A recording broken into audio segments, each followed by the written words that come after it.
Chapter 25. His Dark Companion. Cato was 12 years old when his aura first made its presence known to him. Before that life-altering moment, he was just as unremarkably ordinary as any other kid from Nightsong Haven. He had no greater ambitions in life beyond surviving the day just to see what misery tomorrow could bring. It wasn't wise for an orphan to look any further than that. He had dreams. Of course he did. Just like everyone else, he wanted to float among the stars. He, too, yearned to be graced by the blessing of the holy goddess. He would have given many things to feel the power in his hands that would enable him to carve out his own path in life. But he never could have imagined that he would be swallowed by the darkness between the stars instead. It was a cold but sunny afternoon in the heart of winter. The snow on the canopy thawed into slush and dripped melodiously onto the soggy undergrowth as Cato walked through the dense forest between Moonshield and Mengarovi. He was in a place where hundreds of tall birches rose to the sky like immense pillars of chalk. It was eerily dark and quiet. A few jackdaws cawed from the canopy to let him know he wasn't on his own. The sun could barely punch through the entanglement of branches and only specked the forest floor with faintly flickering dots of light. The eyes on the trees were silently observing him, and he did his utmost best not to look back. This particular part of the forest always terrified him. According to one of Matron Tea's many tales, the forest was once part of an area called Gallow Woods and had been the stage for a massive battlefield that happened centuries ago. It was said that the birches only grew where people died an agonizing death, and that the eyes on the trunks were the eyes of restless spirits that still lingered. Cato mustered up his courage and swiftly moved past the trees with his eyes glued to the forest floor until he finally made his way out of the thicket. Immediately, he began spinning his head from left to right and back again, scouring the area for the location he had buried his treasure a few months prior. He was sure that he would be able to find that spot again without too much effort. But everything looked different in the desolation of winter. The passing of the seasons had shown him the transience of life. What had been a vibrant explosion of colours in the summer now turned drab and dull. He almost panicked when the thought popped up that he wouldn't be able to retrieve his treasure. But before his anxiety had the chance to fully take off, he was able to relax. He finally recognized something that hadn't been altered by the flow of time. It was a dead tree, the only one of its kind in the forest as far as he could tell, that reached for the sun like a grasping claw. He quickly ran to the tree that bore the fruit of his fortune and started digging into the frozen soil with a spoon he had taken from Nightsong Haven. It took him over an hour before he was finally holding a cloth pouch in his hand. He anxiously unwrapped the package and let the cold metal chain dangle loosely from his fingers. A broad grin plastered across his face from ear to ear as he was staring at a silver necklace with a pendant in the form of a 9-pointed star. The precious piece of jewellery came into his possession through sheer serendipity when he was swimming in the lake last summer. It was as if a voice from within urged him to dive to the bottom, and the next thing he knew, he returned to the surface with the pendant necklace wound around his fingers. He never bothered to find out who it belonged to. It was his now, and it was his perfect present for Odysseus' 14th birthday. She had always taken care of him for as long as he could remember, and with the necklace, he finally found a way to show her his appreciation. Perhaps then, she would even start seeing him as more than just a friend. That thought alone was enough to send his mind floating among the clouds. He was so caught up in the prospect of love that he paid no attention to his surroundings. But at that very moment, he was taught the valuable lesson that whenever a predator made a kill, a scavenger could always be near to snatch the prize. He was feeling happy, so blissfully happy one moment. The next, he was on his knees, gasping and dry heaving at the same time, struggling to fill his lungs. The joyous laughter of a man made him turn his head to the side. Through his teary eyes, he saw a familiar face that he had seen many times before, usually around the taverns of Moonshield. But he also knew the man as the father of a kid he used to play hide-and-seek with. "Shark bait!" Cato croaked with great difficulty. "Was that now?" the man replied sharply. raising his eyes from the shiny piece of jewellery in his hand. What the fuck you just call me? Words tumbled from his mouth in a slur. Clearly the man wasn't sober. Far from it. But the motion of his limbs was surprisingly well coordinated when he lunged in large, heavy steps and dug his boot into the boy's abdomen for the second time. My name's Piper. You better remember. Cato was writhing on the ground in agony, retching and coughing in between spells of ghastly wheezes. The pain was excruciating, but it was the thought of losing the necklace that truly squeezed his heart dry. He couldn't allow that to happen. He just couldn't. Grim thoughts skittered across his mind as he laboured to his knees. His rage-filled eyes could only see the many ways in which he wanted to kill the drunk. But how? He was just a boy. Even though Sharkbait wasn't exactly a physical specimen himself, he was still a fully grown man. That specific moment marked the first and only time Cato hated his own weakness. The man burst into laughter and casually pocketed the silver necklace. What's with that look, boy? Not sure I appreciate. Like that. Cato responded with a feral growl and bared his teeth in bitter hatred. If only he weren't so helpless. If only he had Ava's divine gift to lend him strength. He bit his lips and began punching the soil that was frozen solid underneath a thin icing of mud. He punched until the pain turned his hands numb. He punched until blood started trickling down his grated knuckles. He punched until the white of his bones became visible. Hey, kid, the man said, still chuckling. Listen here, alright? 'Tis nothing personal, ya see. Got a family to provide for and all that, yeah. He started rummaging through his pants pocket and tossed a few copper coins in front of the boy. For your trub. Cato didn't hear a single word the drunk was saying. The wrath that built up from within had already spread across his mind and drowned out all other thoughts and senses. The only thing that kept him going was rage.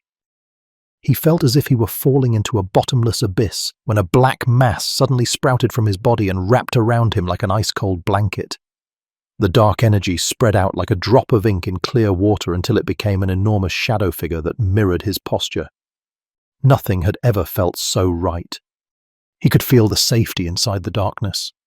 It was as if a dormant guardian had finally awoken from a slumber to protect him. For the first time in his life, he knew the taste of power. It brought him a smile. He no longer felt helpless. The world was finally ready to be moulded by his hands. He slowly turned his head to the side. The black apparition that hovered over him did the same. Sharkbait wet himself upon seeing the nightmarish display. A dark spot appeared around his crotch, and he had no means to stop it from growing. His eyes were no longer glassy, but crystal clear and shimmering with fear. His thoughts were no longer foggy. All alcohol-induced effects vanished in an instant. Even his slur was no more. He anxiously reached into his breast pocket and tossed the silver necklace on the ground. Just take it, all right?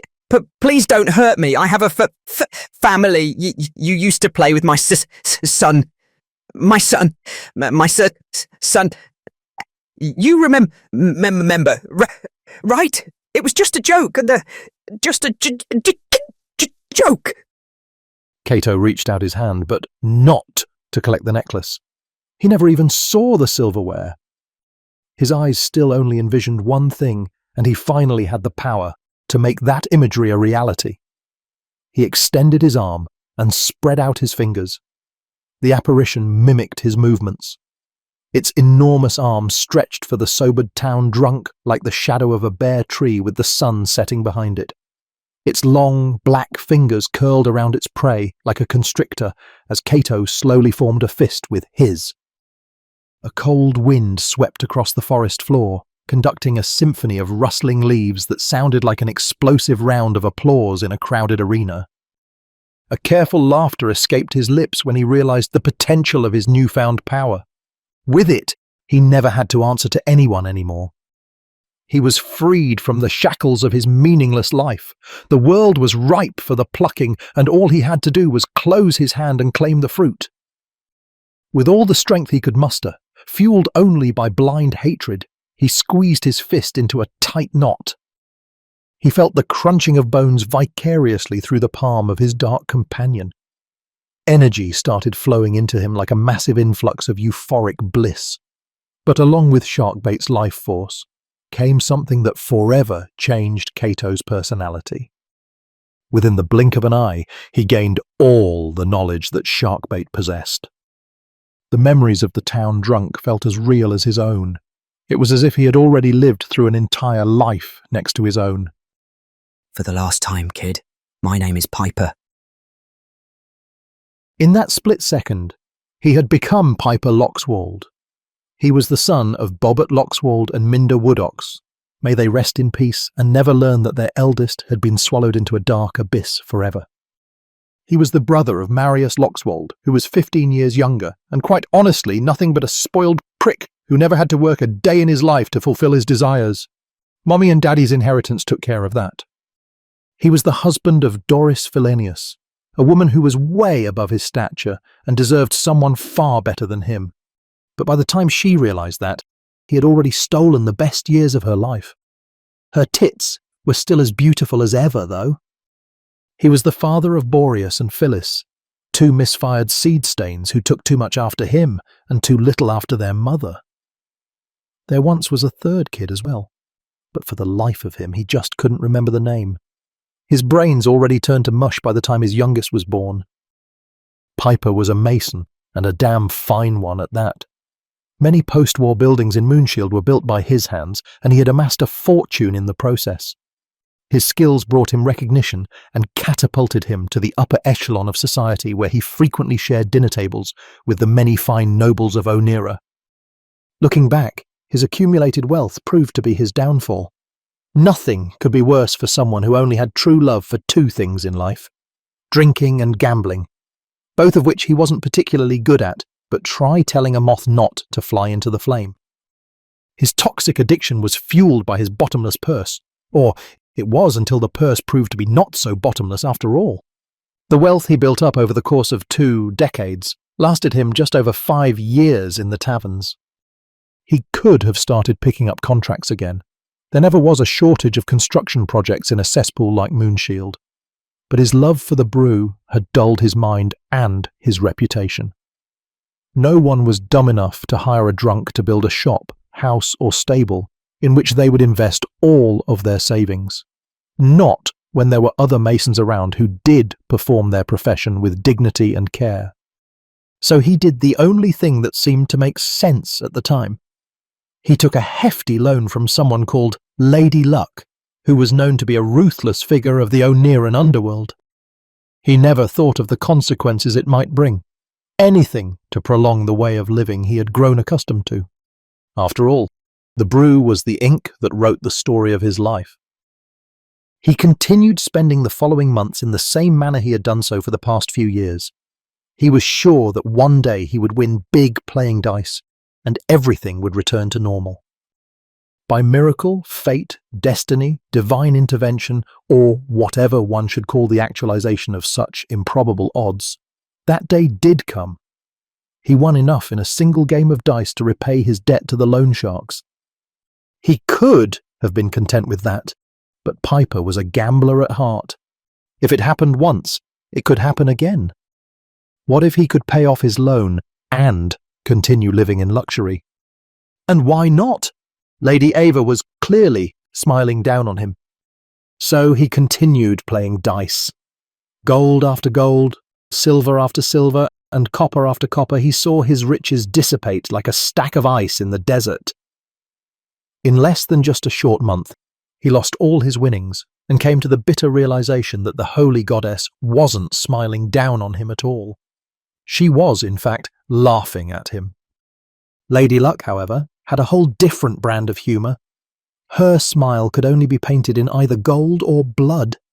She sent her debt collectors to the sunken mason and threatened him that unless the loan was paid off within a month, his wife would be whored out and his children sold into slavery. Sharkbait Piper, the townsfolk started calling him when the month was coming to an end. But then, the holy goddess smiled on him once more when he stumbled upon a young boy in a drunken stupor. The dumb kid was loosely holding an expensive-looking necklace in his hand. So carefree, so naive. He looked up to the sky and blew a kiss to Lady Ava for giving him one more chance. He promised everything he held dear, that he would settle his debt and return to his righteous path. Maybe the necklace was even worth enough to fetch him a few last brews afterward.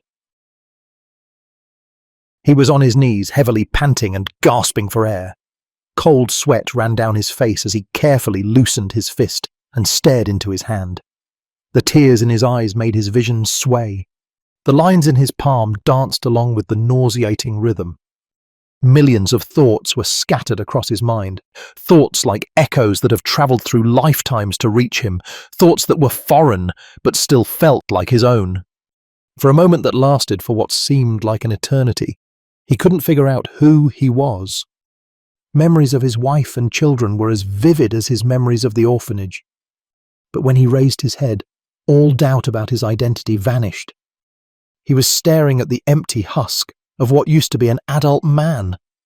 It was like looking into a mirror without recognizing the reflection. Piper Loxwold, son of Bobbert Loxwold and Minda Woodox, looked like a mummified body that had been exhumed from a tomb after laying undisturbed for many centuries. The slightest touch would be enough to compromise the structure and make it crumble to a pile of dust. Cato just sat there, completely motionless, until the sun behind his back began to set. He was unable, or perhaps even unwilling, to grasp the magnitude of what had happened. He murdered a man. That alone was enough to change anyone's life. But it was so much more than just that. The consequences were infinitely more significant. It had always been said that the first kill changes a person, changes the way one would perceive life afterward. But no matter how passionate or personal any other murder might be, no murderer could have been affected in the way that Cato was affected. They might think that they knew their victim, truly knew them. They might even have spent decades together. But in the end, it could never be anything more than a one-sided perception. Cato actually became his victim. He lived his victim's life, thought his victim's thoughts, and dreamed his victim's dreams. He was as much Piper Loxwold as he was Cato of Moonshield. He looked at the empty husk one last time before a sudden gust of wind blew past, scraping the fallen leaves across the forest floor, and sweeping along the pile of dust that used to be Piper Loxwold. He slowly rose to his feet and put the silver necklace in his pants pocket. He left the forest and started heading back to Moonshield. After the day he was having, he could really use a nice cold brew.